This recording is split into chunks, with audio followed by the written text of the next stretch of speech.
everybody. I'm Ivory Shields. I am the CEO and founder of I Am Ivory Shields. I have several sister companies underneath the overall arching umbrella, I Am Ivory Shields. But I am dynamic. I wear a lot of hats. I'm an actress, I'm an executive producer, I'm a writer, I am a health and wellness coach. I'm also an occupational therapist. Significantly. I did not grow up in the best situation. I often say that my childhood was pretty chaotic. I didn't grow up with my father. My father was an alcoholic. He and my mother never married. My mother was, she was busy occupied. She was doing the best that she knew how to do to take care of my younger brother and I. So she worked 2 jobs. And so for me, I didn't really have a nurturing childhood. I didn't have anyone that I could talk to about what I was going through. I was also a chubby girl growing up. So all of those dynamics, not having your father around, having a mother who was doing the best that she knew how to do, but not really holding the space to nurture a daughter like a daughter would need. And being a chubby kid, there was significantly a lot of influence on how that shaped me as a young girl, as a teenager, and as a young adult woman, and which sort of prompted me, or which sort of put me on this journey where I am today. I always knew that I wanted something different because I grew up around not great situations, drug addicts and drug dealers and all this, I grew up around all of that. But I knew early on that I wanted something different. And so I held on to that, and ancestors pretty much held space for me and helped me to get to the point where I could, go within and really identify and verbalize, that I needed to go through this healing process. Oh goodness, yeah. So managing, following my dreams and working a 9-to-5 is a struggle. The fortunate thing is that being an occupational therapist, we have the ability to have flexible schedules. So I can sort of set my own schedule. I don't work full time for anyone. I'm sort of a contract person, contract therapist. So I do have the luxury, and thank God, thank you universe for that, that I do have the luxury of being able to create my own schedule. So, I think that lends itself to me being able to build this business and pursue my dreams. The moment that I realized, or when I started to look in, or when I had sort of that low moment of something has to change, I was working probably my 2nd or 3rd year as an occupational therapist in the hospital at Emory Midtown. And I just remember having these thoughts, there's something else out there. Like this can't be it. There has to be more to this. There has to be more to life. And so when I started asking myself that question, I feel that the universe really started to align me with people to help me explore that more. Because it was there in me. I just didn't know how to approach it. I didn't know what it was. So I didn't know how to define what I was looking for. But I feel like the universe definitely felt me vibrating and wanting to know more. Also, I went through a divorce, and I was married for 3 years. And the marriage was not good. We're definitely cordial now. We've gone through a healing process, and we root for each other now. But going through those 3 years, and even our time dating, was pretty tumultuous, and really kind of, I think that was a big catalyst for me trying to figure out, okay, first of all, I love, and I love the idea of having a partner. So I know that I want to get married again, and I know that I want this to work. So how am I going to make this work next time around? And in addition to that, that also was a moment where my ex-husband used to say to me, you know, you're feeling that way not because of me, it's because of you. He was right about that. There are a few things, you know, that I took away from jewels that he would drop on me. So, you know, everything wasn't all bad. I certainly don't have any regrets, but that stuck with me. And so I started to explore that. Like, what is it that I want? What is it that's going on within me that's making me feel this way? I also struggled with wanting something, but not necessarily ready to put in the work to get what I wanted. I think what is important, the first step and what is important to hold on to is your purpose and your why. That has to be at the forefront of everything you do, because whatever is going on around you, that will always, your purpose will always bring you back. Now, I believe that everybody gets it in their own time. You know, when you're ready to actually understand and acknowledge that, okay, what I'm going through right now are growing pains. I know that I'm going to come out on the other side of this.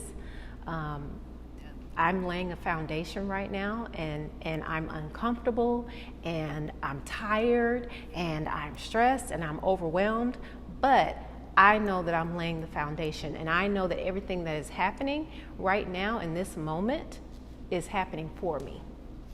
This is happening for me, for in the future, this is what it's going to look like for me. This is what I hold on to, and my purpose. So I believe everybody gets it in their own time. The quicker you get the money, the quicker it leaves your hands. I stand firmly in that belief. And I do feel like to build wealth, to build a solid foundation, it takes time. We are in this culture of, you know, it's referred to as the microwave culture, where people want everything so fast and so quick. And I do believe, while social media has its place and it has its positives, but I do believe that it can alter realities and perceptions, and making people believe that things do come easy when they don't. And if they do come easy, it's at a price, and you won't keep it long. So the faster you get it, the faster it's going to leave. So yeah, if you want longevity, lay down that foundation. Just like using the analogy of building a house. If you want a solid, sturdy house, you want to start with a solid, sturdy foundation. You're not just going to go and throw up wood panels and sheetrock and say, oh, I got a house. It takes work. I will encourage people to seek treatment, speak to somebody, talk with somebody for their mental health and well-being until I take my last breath on this earth. I believe that we have generations of trauma, of mental bondage, for lots of different reasons that, you know, people don't like to talk about. But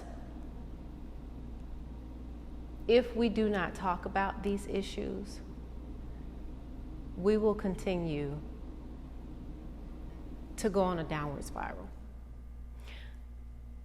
And what I've learned, and what I share with people oftentimes, doing the work mentally to get your mind to manage your thoughts and and deal with mental health issues, it takes work. It is not an easy feat, and it takes strength, and it takes courage. Because the bottom line is, we're all human beings here having a human experience.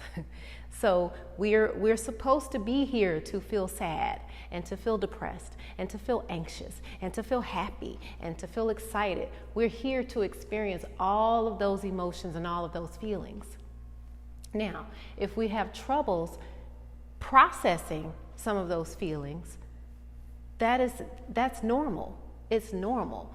But when you get stuck in that processing, when you get stuck in that feeling of sadness and depression and anxiety, it takes talking to each other. We're not islands. We're not here to be islands either.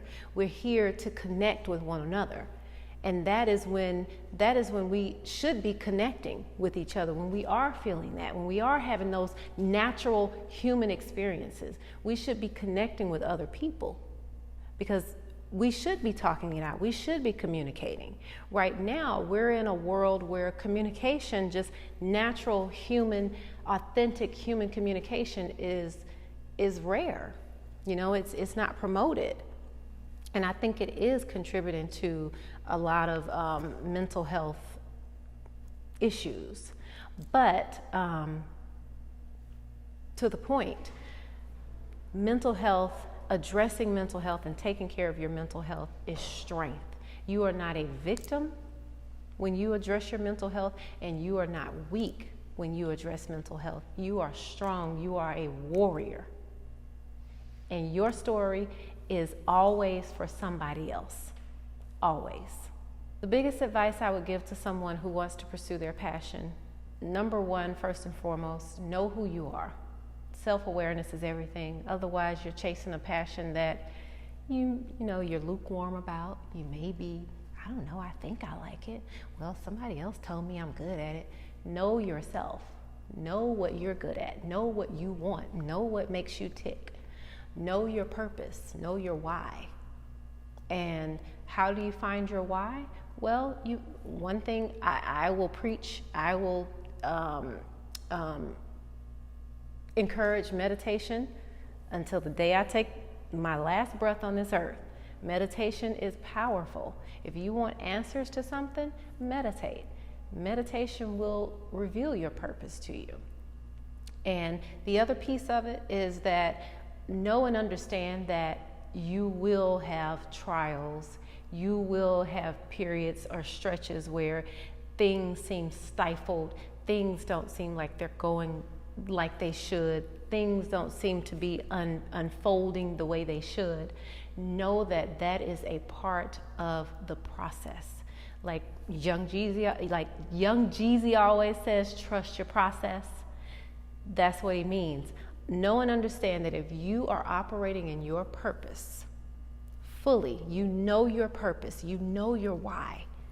Understand that these little hiccups, these little stalls, these little roadblocks, they're all par for the course. It's a part of the process. Any entrepreneur, anybody who is doing something great, even on a different scales, you're going to always have those moments.